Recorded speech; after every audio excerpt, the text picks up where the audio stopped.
Today we're going to talk about our special discrete random variables. After we introduce these, I bet you will, there will be a light bulb in your head and like, oh, I've thought about this way before. I just never knew that it was a random variable. Hopefully that will happen today. So I'm going to skip over the initial slides because we already did this previously. We have random variables. And among these random variables, we can either describe them as discrete random variables in which the values are finite or countably infinite, just like the previously, the video that I showed just now. And also we have continuous random variables. So the values can also be continuous. So we can look at some types of discrete variables that are quite special. They come up a lot. Many events in the world, natural events as well, can be modeled as discrete variables. There are 5 types of discrete random variables that are going to be covered in this course. I do not believe it's an exhaustive list. There are many types of others, but these are the ones that we're going to focus on in this class. So I'm going to ask a question to some of you. So don't be surprised if I suddenly call you out, okay? So I'm going to ask Aji, right under me in my video. Aji, can you drive a car? Yes or no? Yes, ma'am. Can you repeat the question? I'm sorry. Can you drive a car? Oh, yes, you know I how can to drive a drive. car. You can. Okay. Thanks. That's it. That's all for now. Okay. Next, Firlandi. Firlandi, can you drive a car? No, miss. No. Okay. Next, I want to hear a girl's voice. Maybe Anastasia. Anastasia, can you tell me, can you drive a car? Yes, miss, I can. Yes, you can. Okay, so I asked 3 persons just now, and I asked if you could drive a car.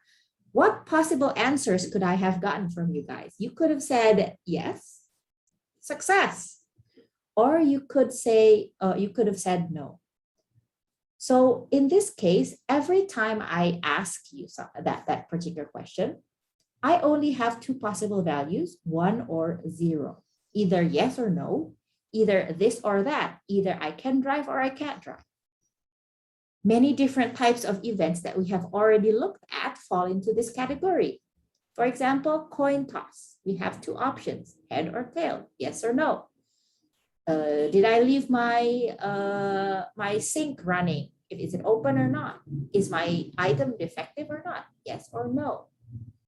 And in this case, it's quite simple to talk about the probabilities of the outcomes of these outcomes, because it's either yes or no. It's either raining or not. The probability of raining is 0.6, for example. That means the probability of it's not raining, 0.4. In other words, when I have a Bernoulli random variable in which I can either have a yes or a no answer, an X or a Y answer, I have a binary option here. And these 2 are exclusive of each other, mutually exclusive. So I know that I can determine the probability of X equaling 1 equals to some sort of probability. I don't know, 0.2, 0.7, I don't know. And the opposite, or the other possible answer, the probability of X equaling 0 equals 1 minus P, or the remaining probabilities. So if I were to compute any X, like what's the probability of X equaling some number, it should be the probability of X to the power of X, sorry, 1 minus P and so forth. And the probability don't be tricked by the 1. It doesn't always mean that it's positive or negative. Like when we're talking about an item that is defective, we could assign that to the 1. Like X is the event that an item is defective. X equals 1. X is the probability that the student knows how to drive. X equals 1. So you can associate it to whatever you want. as long as these two events are like the opposite of each other. So if that is the case, then our x, our random variable, is a Bernoulli random variable, and I can write it using this notation here. I can write that x is the Bernoulli probability, is a Bernoulli random variable, sorry, and it has a probability of p. So alias, if it's 1, what's the probability? So for example, if x is the probability of it raining today, and I watched the forecast this morning and it says 70% chance of rain, so I can write that x is a Bernoulli, follows the Bernoulli distribution with a probability of 0.7. So as you can probably realize now, that the Bernoulli random variable is not particularly useful on its own, because if yes has a probability of 0.7, the no option would obviously be 0.3. You guys know that already. But this Bernoulli random variable, this yes or no random variable, is a basis for so many other important RVs. So we already learned a bunch of things about random variables. I'm going to recap it in one slide for you here. So if you have a random variable that you know is Bernoulli, you can then compute the expectation as such. You can compute the variance as such, and the CDF will be written as such. Okay, so that is our first random variable. So when I asked Aji, Firlandi, and Anastasia if they could drive or not, I did a Bernoulli trial 3 times. I asked Aji, I could have gotten a possible, I asked Aji and there was a probability of him saying yes or no. The probability may be, I don't know, 0.7 or something, for example. Then I asked Firlandi, there's also a possibility of him saying yes or no, as well as Anastasia. So I repeated my Bernoulli experiment 3 times just now. And if I assume that my n Bernoulli trials or Bernoulli experiment that I did, in my case just now I did 3 of them, they are independent. I assume they're independent of each other. So like the ability of Anastasia to drive does not have anything to do with the Aji's ability. And I assume that for every single time I ask a student, the possibility or the probability of the student being able to drive is constant. I assume that. So I assume that since they are independent and that each probability is constant, every single time I ask a question, the probability is the same for you to say yes or no. For example, if I have heads and tails, I can have multiple coins and so forth, and a number of advertisements that are clicked and so forth. So if I represent this case mathematically, I have a binomial random variable.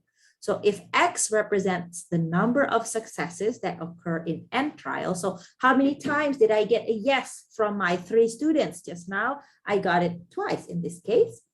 And this is the binomial random variable. How many people are going to say yes? So, so in this class, for example, I have 28 students. 28.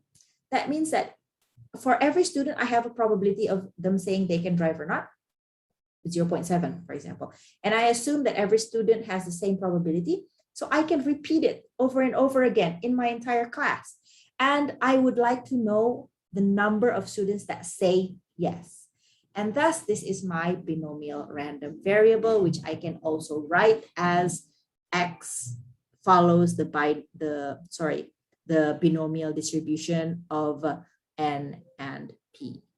So for example, if I previously said that, oh, my X is the probability that a student can drive, and I know that X is a not is a Bernoulli, not binomial, Bernoulli with a probability of 0.7. For example, this is an arbitrary number, 0.7. Don't quote me on that. And I also can say that Y is the number of students in Statprob class that can drive. That means I have a Y, which follows a binomial distribution of N. How many times am I going to repeat my experiment? Just now, I only repeated it 3 times, and the probability of each is 0.7. So if I know that my random variable follows a binomial distribution, then I also know that I can compute the expectation, the variance, and the PMF as follows. So this is just a recap. I put it on one slide just for easy access for you guys if you need to look up binomial random variables. So just like what I did now, I polled you guys, students, and I wanted to know if you can drive or not. So every single time I do that experiment, the only possible responses are yes or no. And say that I already know that the probability of a person saying yes is 0.8. If X represents the number of yeses that occur, the number of times I'm successful at my experiment, then X is a binomial random variable with those parameters. So here, please note that this is the Bernoulli one. So say I define Y is the probability of the person saying yes, probability, the person saying yes, then Y would follow a Bernoulli distribution of 0.8. However, if X represents the number of yeses that occur in total, then I have X binomial 1000 0.8. Oh yeah, that's right. So here we have the distribution of my Bernoulli random variable. So here we have some examples of events that could be binomial and or could not be. So I'm going to take some time here so you can read through these and let me know why they are not binomial. Consider, I have n Bernoulli trials. We already did that just now, right? We have a trial that could either give me a yes or a no, a success or a fail, and I repeated it n times. I repeated it 3 times, 28 times. How many times do I do it? Doesn't matter as long as I have a fixed number of trials. So say that each trial has a constant probability. So we're still holding on to that assumption that each probability is constant every time I do my experiment or trial. If previously with the binomial random variable, I wanted to compute the total times in which I got a yes or in which I got a success, right? So I have 10 trials here. Where's my camera? I have 10 trials and I want to compute how many times do I get a yes or how many times am I successful here? That is a binomial random variable. But now say I want to compute something different. I want to compute how many trials do I need to do until I get the first success, until I get my first yes, until I get my first heads, until I get my first defective item. And for example, if I assume I'm tossing a coin so many times and X is the number of tosses until I get my first head, and so forth, like just today when I was asking if you could drive or not, I got an answer immediately. But say I didn't, then I could compute that how many times do I need to ask a Statprob student until I get a yes answer that you can drive. So if we consider all of these trials, so I could ask, Can you drive? Can you drive? Can you drive? And so forth. Each time I ask, I have a constant probability of P that I need to now, I would like to now compute how many times do I need to repeat my trials until I am successful. So if it is the X trial, that means I have X minus 1 times that I failed, that I get a no, until I get on my X try, I get, oh yes, I can drive. So let's look at these trials.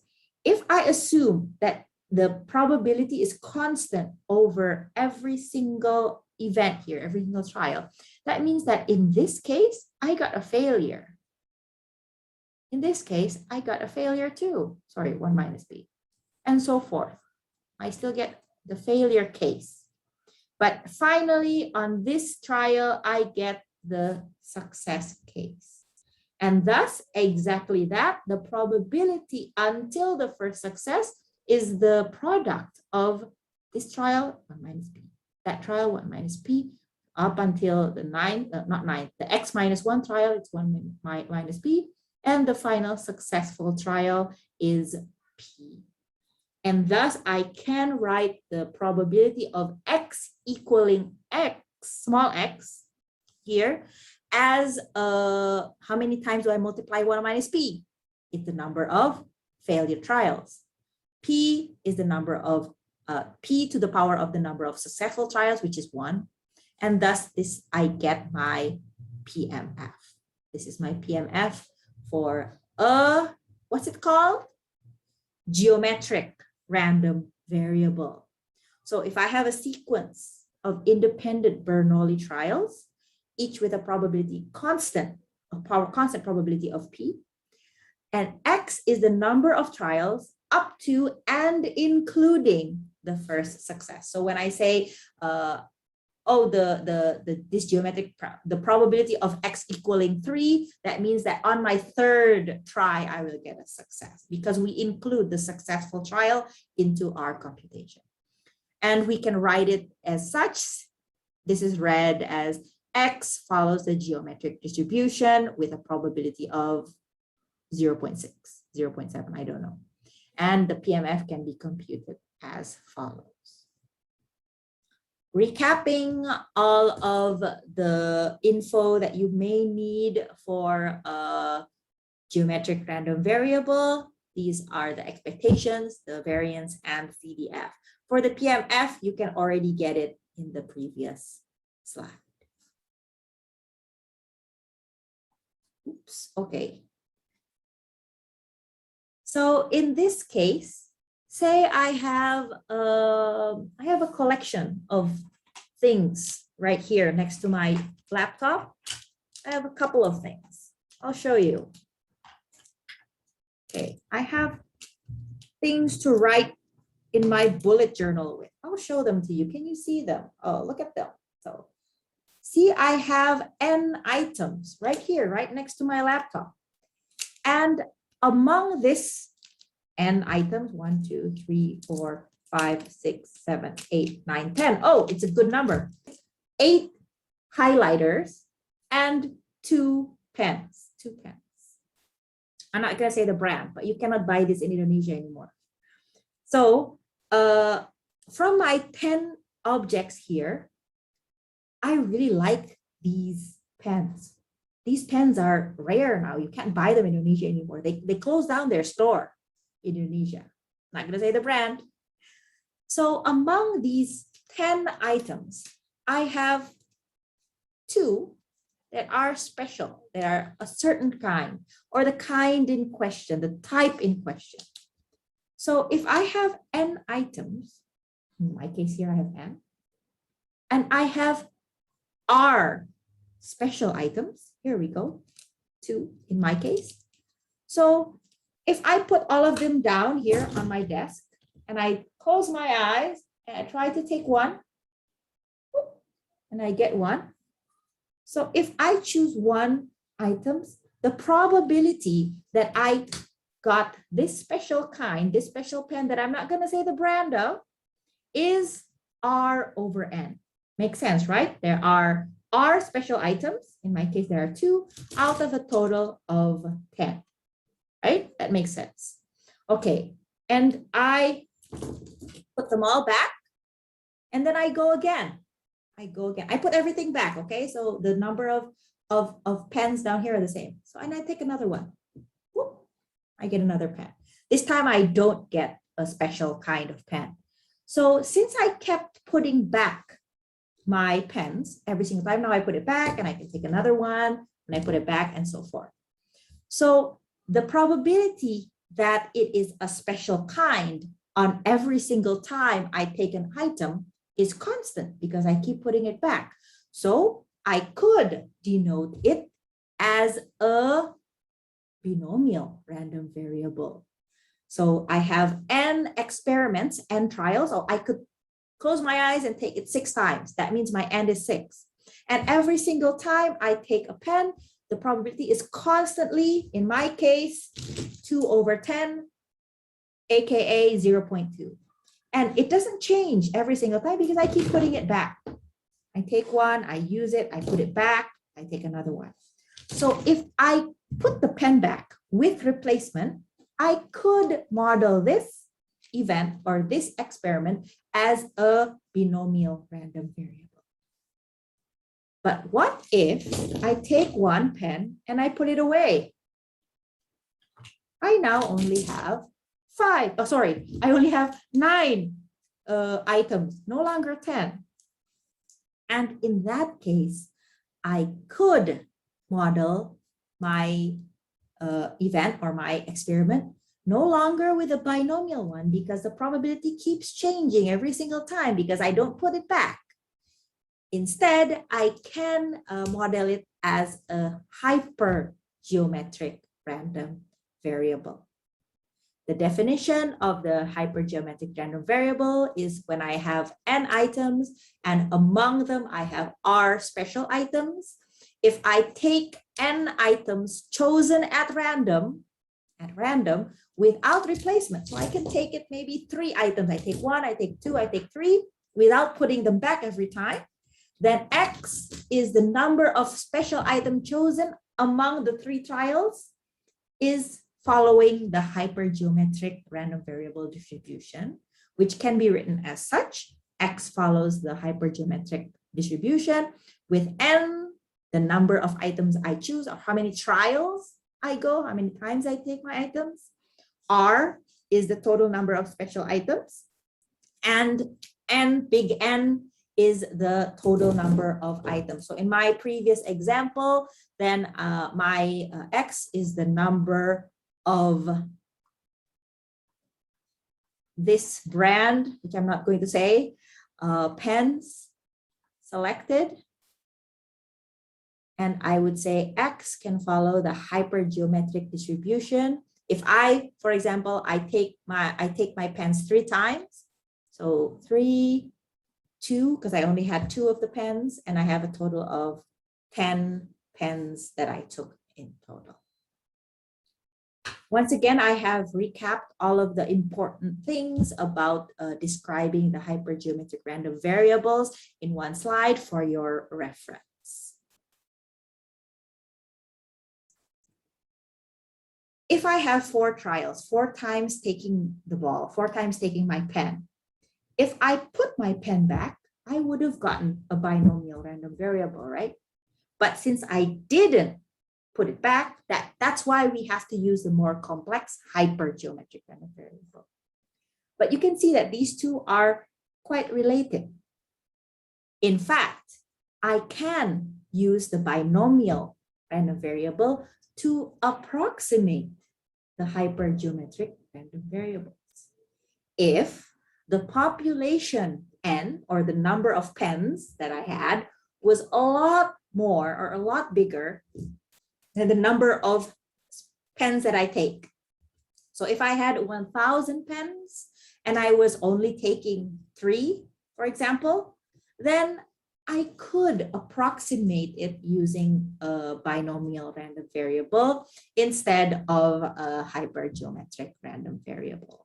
Once again, the probability of taking a certain of the special object is R over N because we have R special objects over a total of N. So that's straightforward.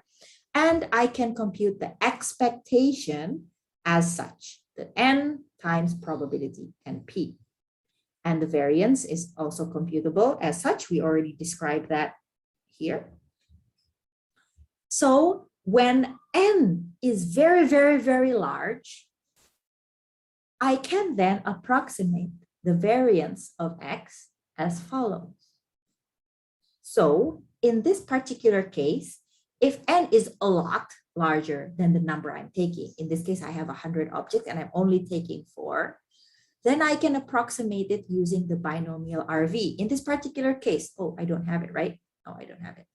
So if I have the binomial random distribution, I can compute then using the binomial PMF, and I can compute the total number of probability as such. If I were to compute it using the hypergeometric R.V., the number I would have gotten is 0.6516. So it's not much of a difference. This can only be used, the approximation method can also only be used if your N is a lot larger than N. So you might ask me, what does it mean a lot larger than N? So is 100 compared to 4 enough? It could be enough. Obviously, if you have more objects and less objects you take, your approximation will be better. So there isn't a rule. I tried to look it up. There is no such rule to say like, what's the minimum of large N and what's the maximum of small n. There is no such rule. So here we could just play it by ear and see how logical it seems to you. But keep in mind that the closer they get, like the less large N you have and the more small n you have, your approximation will be more inaccurate. You would get more accurate if you have a larger number of objects or large N. Okay, so we have now the Bernoulli random variable, the binomial random variable, geometric random variables, hypergeometric random variables, which can be computed using the hypergeometric formula, as well as approximated using the binomial approximation that we just covered here. We now have our final case. So this doesn't really have anything to do with the previous ones.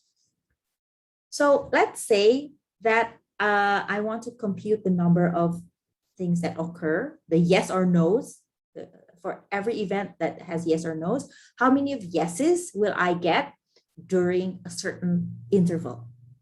This interval can be time, can be space, it doesn't really matter. Like for example, how many defects in one item, how many defects in one item, how many emails in an hour, how many telephone numbers, and so forth. So what we need to know here is that we need to have the interval well defined, like in what, in how many pages, in how many minutes, in how many hours, and so forth. And if we would want to compute the number of events that occur during that interval, we can then describe it as a X that follows a Poisson distribution. Not Poisson, don't say Poisson, okay? A Poisson random variable with a parameter alpha, which alpha is the rate. It's the rate of occurrence. So basically when I have an X random variable X that follows the Poisson distribution with a rate of alpha, alpha is lambda times t. Let's read what that is. Lambda times t. Lambda is the average number of events occurring during the unit interval. Sorry, rate. And per unit of interval. And t is your length of interval. So if I say, for example, the average number of customers coming every hour, that would be alpha. But and I say like I want to compute it over 3 hours, then the alpha is the multiplication of those, is the average number of events occurring in the total interval I have in question. And here we have all of the important things associated with the Poisson random variable, expectation equals variance, and the CDF. the PMF itself is here as in the previous slide. So since we have a yes or no that happens in an interval, let's look at the differences. So for a binomial random variable, we have discrete whole numbers that can be infinite. While when we have Poisson, we have a certain interval in which we are considering. We also have discrete numbers. We're still talking about discrete random variables. We haven't yet arrived to the continuous ones. And for the binomial one, there are no special opportunities. It can happen at any time. So, but for the Poisson ones, you have a certain limit or criteria in which the event can happen. And for binomial, as well as for Poisson, we also have the independence is still important to maintain. And thus, we can compute the number of things occurring in a certain interval. But here, instead of the binomial being used to approximate something, we're using the Poisson random variable to approximate the binomial random variable. And we can do that when n is very large and p is very small. And when n is very small, large and p is very small, in the case of binomial random variables, I can translate that as if it was a Poisson random variable, which I can define the alpha instead of multiplying lambda and t, I can multiply n and t. Once again, this is there is a large, I don't really know the answer to issue here, because there is no one accepted convention as to how large n must be and how small p must be. But I found some literatures that recommends to use this approximation only if n is larger than 30 and larger than or equal than 30, and the multiplication of n times p is less than or equal to 3. Other than that, you will not get a good approximation. Once again, you can play it by ear. In this case, in theory, you could use the approximation even if your n is not larger than 30, but keep in mind that if you risk it, you might get an inaccurate approximation. So finally, in the last couple of slides, we have an approximation of both methods. So you can go through this at your own time because we're running out of time right now. And here you can see that my probability in this exercise, so the quality of the successive items is independent, and we assume that at least, at most one item is defective. And you can see here that if we compute x as the number of defective items, we can compute it using a binomial random variable, the one on top, and we use the binomial PMF. And on the bottom, we could also approximate it using a Poisson random variable. And you can see that we get an error, but not so much. These two give us more or less the same value. Yeah, that's it. Okay, so that brings me to the end of the slides.